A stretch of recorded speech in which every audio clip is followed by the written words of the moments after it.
Hello दोस्तों, आज हम आपके लिए बहुत ही रोचक और शिक्षाप्रद कहानी लेकर आए हैं। कहानी आपको पसंद आती है तो आप लाइक शेयर करना ना भूलें। तो चलिए कहानी पर चलते हैं।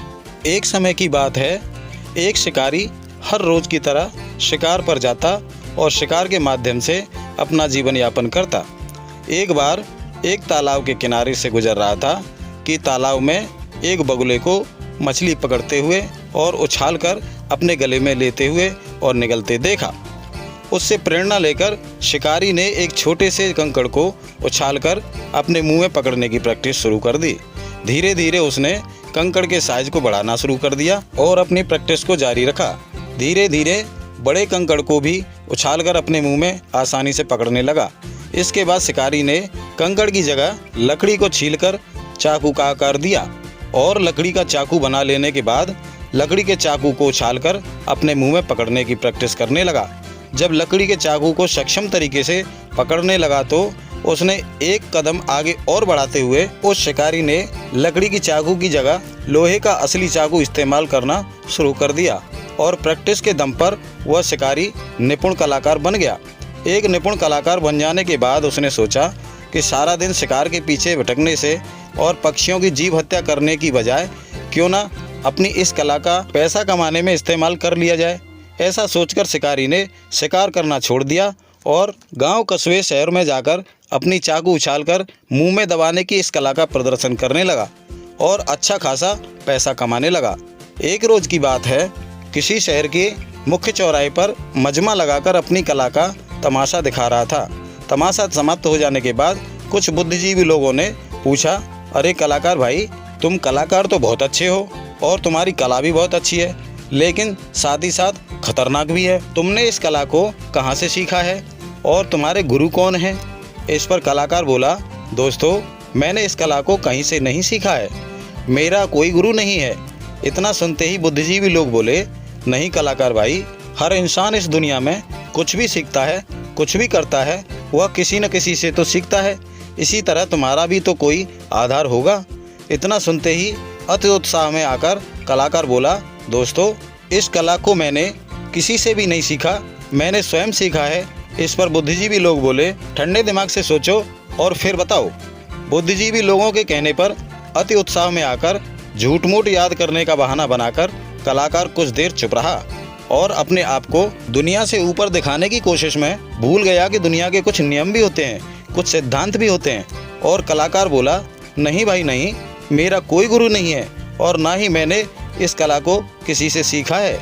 इतना सुनते ही बुद्धिजीवी लोग बोले, कलाकार भाई, फिर तो आप इस संसार में सबसे महान लोगों में से हैं। अपनी इस कला का एक बार फिर से प्रदर्शन करके दिखाओ।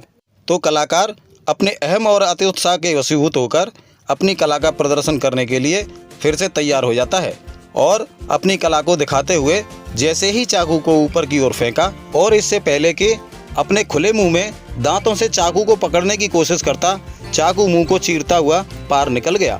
सभी लोगों ने जब यह नज़ारा देखा तो सभी के होश उड़ गए और किसी तरह से चाकू को निकाला और उपचार करवाया।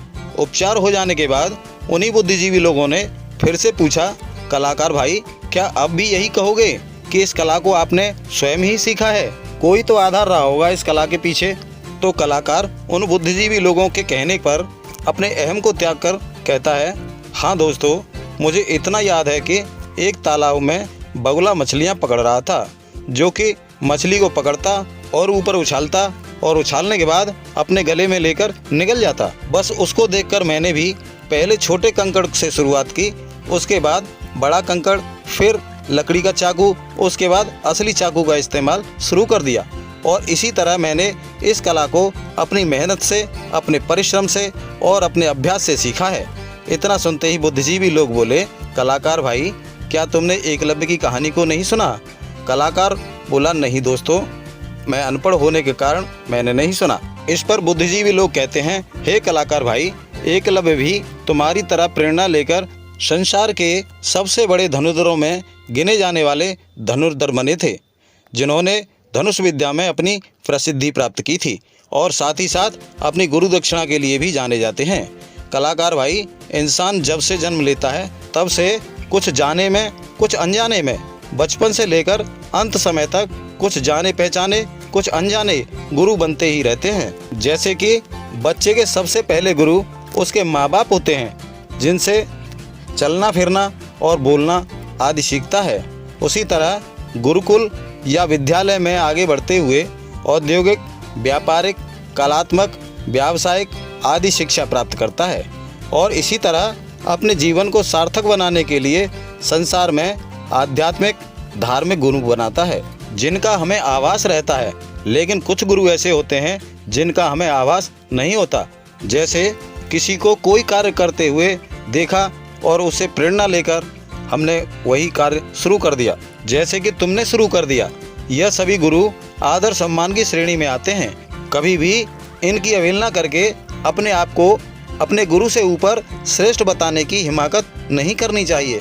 जैसा कि दोस्त, अपनी कला के साथ आपने ऐसा ही किया और उसी का परिणाम है कि आप कला दिखाने में फेल हो गए।